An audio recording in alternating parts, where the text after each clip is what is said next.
जय हिंद। आज हम लोग पढ़ेंगे 10वीं क्लास के गणित में त्रिभुज पाठ से थेल्स प्रमेय और थेल्स प्रमेय के विलोम को। तो पहले सिद्ध करेंगे हम लोग थेल्स प्रमेय को, उसके बाद सिद्ध करेंगे थेल्स प्रमेय के विलोम को। और ये जो दोनों थ्योरम हैं परीक्षा में 5 अंक में पूछे जाते हैं, इसलिए इसको कॉपी में नोट कर लीजिएगा और रिवीजन भी कर लीजिएगा। तो सबसे पहले सिद्ध करते हैं थेल्स प्रमेय। थेल्स प्रमेय या आधारभूत आनुपातिकता प्रमेय को सिद्ध करें। इतना दिया होगा नहीं तो इसका कथन दिया गया रहेगा। अब कथन क्या है, कथन याद रखना बहुत जरूरी है। कथन होता है इसका कि किसी त्रिभुज की एक भुजा के समांतर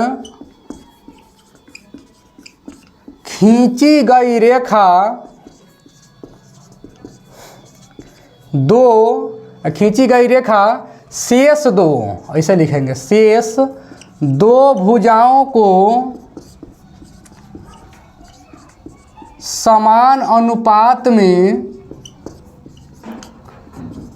विभाजित करते हैं, समान अनुपात में विभाजित करते हैं। ये इसका कथन हो गया कि किसी त्रिभुज की एक भुजा के समांतर खींची गई रेखा शेष दो भुजाओं को समान अनुपात में काटते हैं। तो सबसे पहले हम बना लेंगे यहाँ पर एक त्रिभुज इस तरीके से।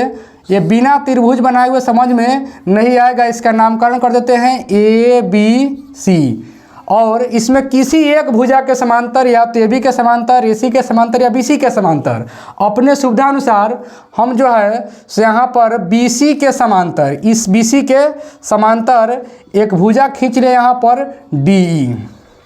अब इसका हम लोग लिखेंगे कौन चीज़, इसमें तो त्रिभुज का नाम नहीं दिया था, नाम अपना से नामकरण अपना से किए हैं।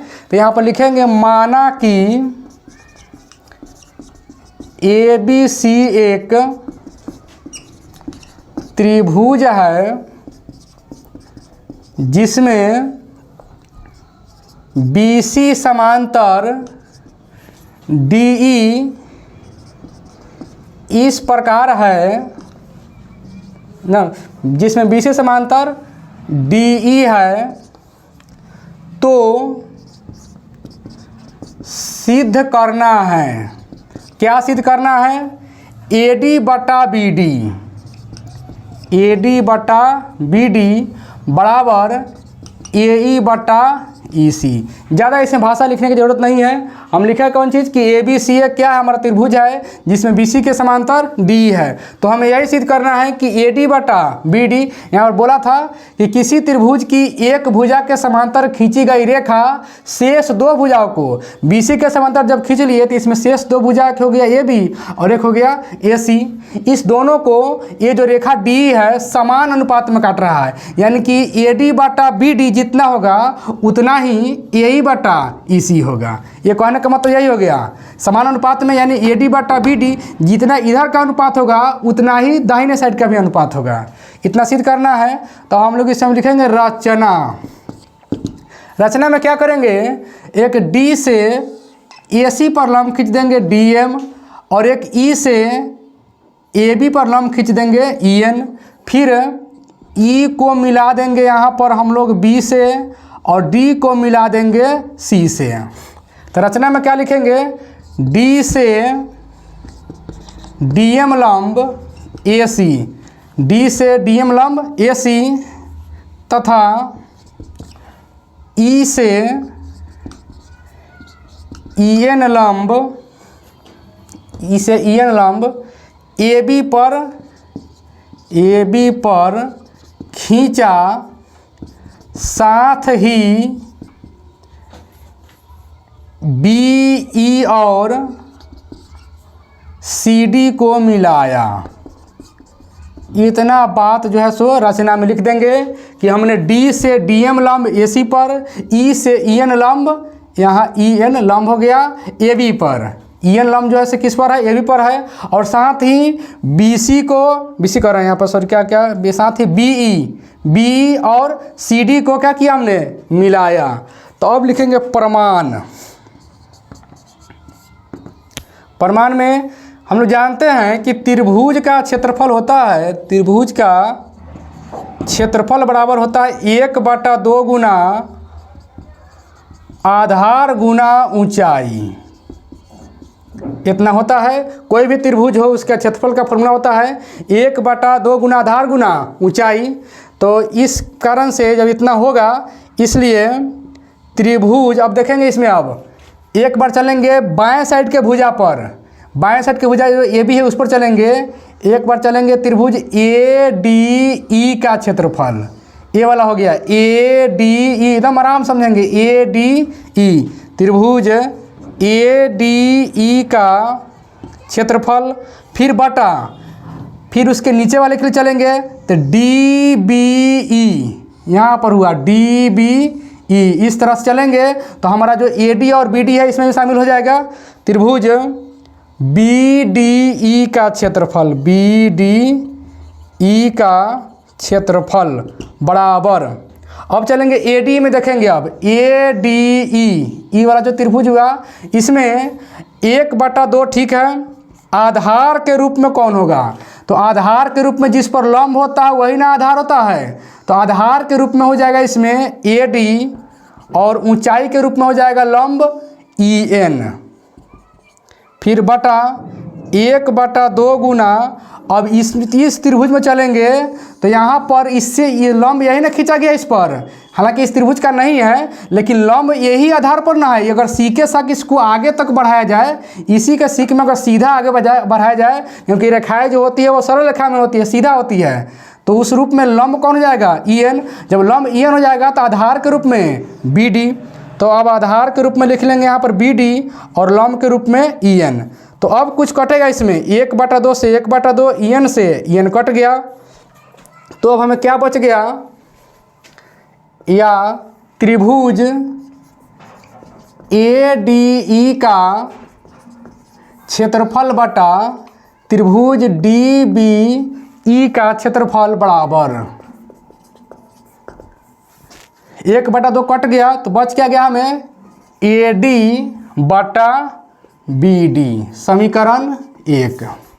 फिर देखेंगे अब आगे इसी प्रकार, फिर इसी प्रकार से अब जिस तरह से हम लोग बाएं चले थे ठीक इसी प्रकार से अब दाहिने देखेंगे, इसी तरह से हो जाएगा, इस तरह से ए और इसी के लिए, तो ए के लिए चलेंगे त्रिभुज ए डी ई, इसी प्रकार त्रिभुज ए डी ई का क्षेत्रफल बटा त्रिभुज, अब इसके लिए चलेंगे तो हो जाएगा हमें कितना डी ई सी या सी डी ई, इस तरह से नाम लेने में अच्छा लग रहा है, सी डी ई, त्रिभुज सी डी ई का क्षेत्रफल बराबर, अब क्या हो जाएगा 1/2, इसी प्रकार से काटेंगे तो 1/2 कट जाएगा ई एन, तो उसी कट जाएगा, या पूरा लिख भी सकते हैं, चलिए लिख भी देते हैं 1/2 गुना आधार के रूप में इसमें कौन हो जाएगा ए ई, आधार के रूप में ए ई, और लंब के रूप में इसमें कौन हो जाएगा डी एम, लंब के रूप में डी एम, फिर बटा में 1/2 गुना, अब इस त्रिभुज चलेंगे सी डी ई में चलेंगे तो आधार के रूप में ये ले लेंगे ई सी, और लंब के रूप में अगर इसको सी के साथ आगे की ओर बढ़ाएंगे तो हो जाएगा हमें कौन डी एम, इसीलिए बोल रहे थे इसको ना लिख करके जो कट जा रहा है उसको छोड़ देते हैं, सीधे लिख दिया जाता है। फिर आगे बढ़ेंगे, या त्रिभुज ए डी ई का क्षेत्रफल बटा त्रिभुज सी डी ई का क्षेत्रफल बराबर क्या हो गया हमें ए बटा ई सी।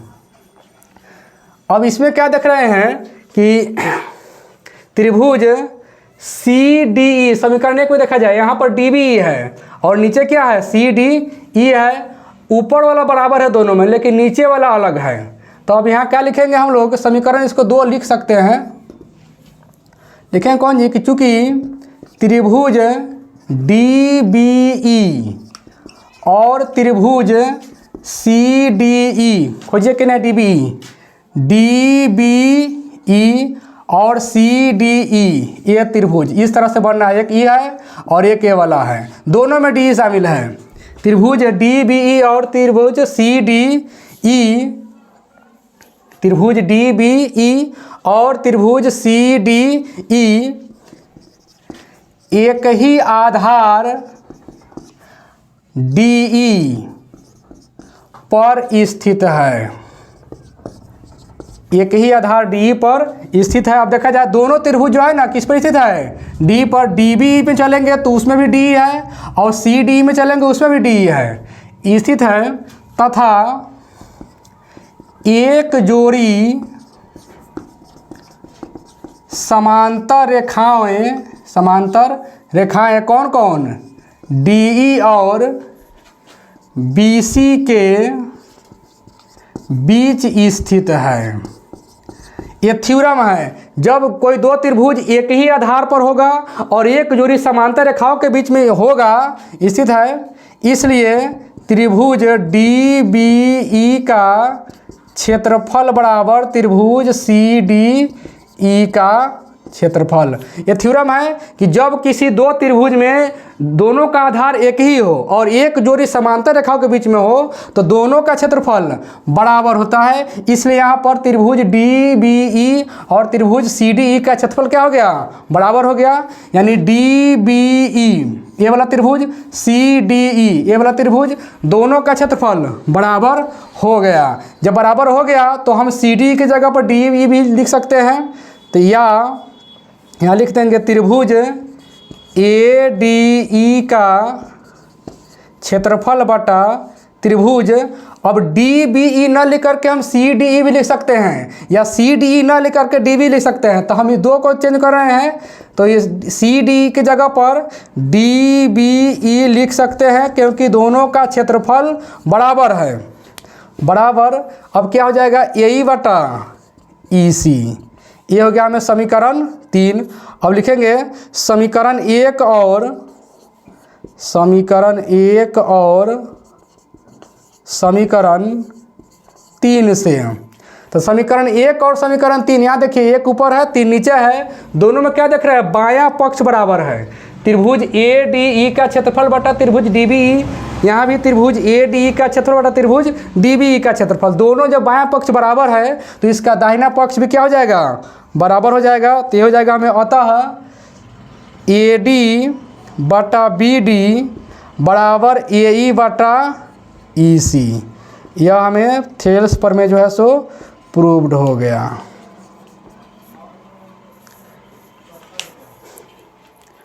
इसको अच्छी तरह से लिख लीजिएगा। फिर इसके आगे अब सिद्ध करा दे रहा है थेल्स प्रमेय का विलोम।